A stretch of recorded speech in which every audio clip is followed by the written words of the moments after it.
Hey guys, what's up? It's Kylie here, and I'm here for another storytime video today. I had a poll on Twitter, and you guys had to choose between a story about my crazy mom literally crashing my first ever high school party versus my middle school stalker. Yes, today we are going to be talking about the time my crazy mother crashed my first ever high school party.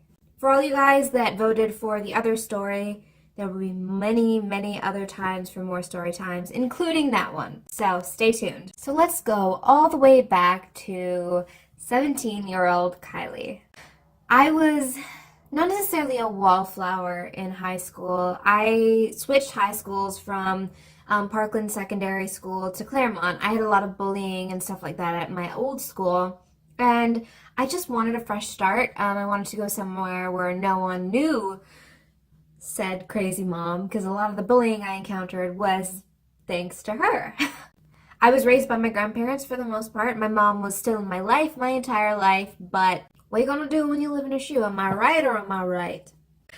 So I joined theater at my old school, but at this new school in grade 11, I joined theater, and we came up to the end of our performances. We did the Great All-American Musical Disaster, which was hilarious. They had what was called cast parties, which is when you finish a show, whether it's the last show or you're just celebrating the first show, it's usually the last show, I'm pretty positive. We had a huge group chat on Facebook, and everyone was like, oh, we're gonna host the party. And so my grandparents, obviously their house was completely out because they're grandparents, they don't do all that much. But my mom, who was a little crazy and a bit of a partier herself, she said, oh, I'm going out that night. Why don't you throw a party there? I was super excited to be able to contribute, and I was like, oh my gosh, I've never had alcohol or anything. This is so exciting. So I got up to my computer screen and I typed all confidently. I was like, hey guys, you can do it at my place. And everyone's like, oh yeah, cool, party at Kylie's place, woohoo. And I was like, oh my god, this is the best thing ever.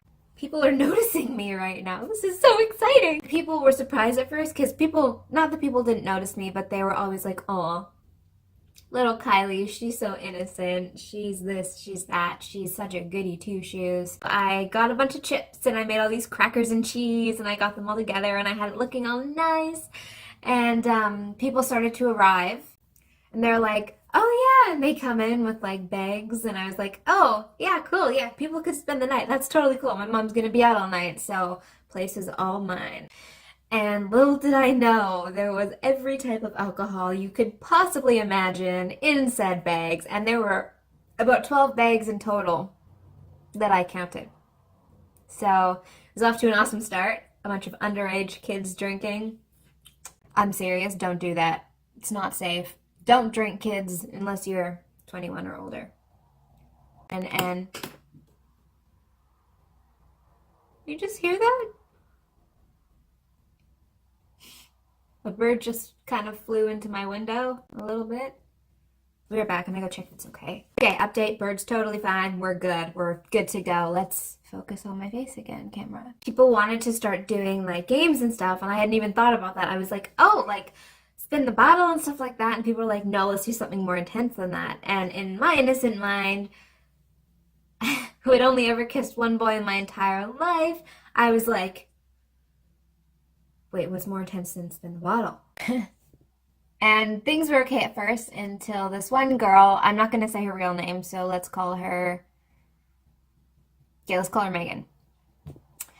So this girl, Megan, who is in the drama class as well, decided it'd be a good idea to get drunk really, really fast. And I hear Megan screaming at this person on my mom's staircase. And I walk over and I'm like, hey, what's up? You good? Everything's good. Everyone's loving each other, right? Do you need some giggle juice? No, Megan, you've had enough giggle juice. Megan didn't want to give me the cup.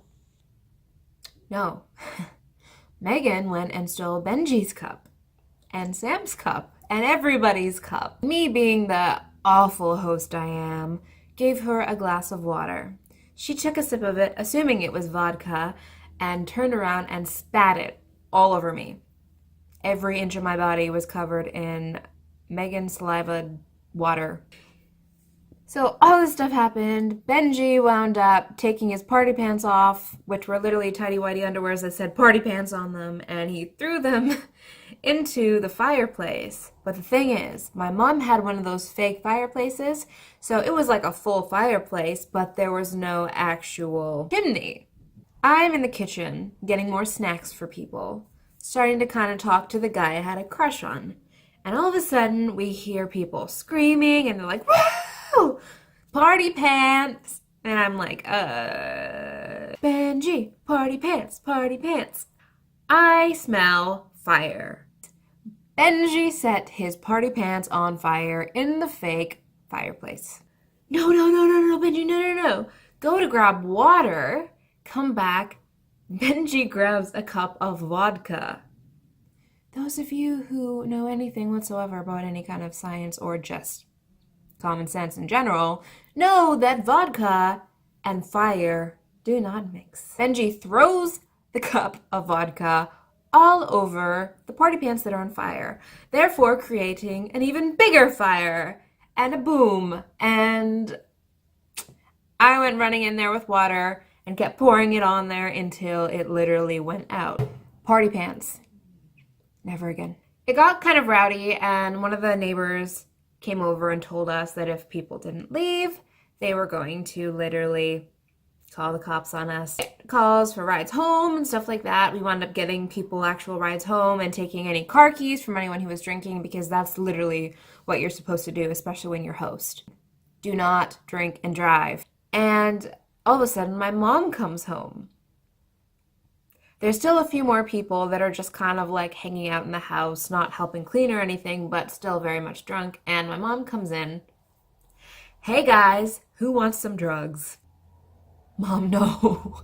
No, Mom. How many people's moms offer their child, their underage child's friends, drugs? This girl's mom, right here. Yes, you heard it first. So then people really laughed because they were like, "Oh my God, she's crazy." And my mom had this random guy with her. So everyone leaves, and now it's literally just Thomas and I and my mom and this guy.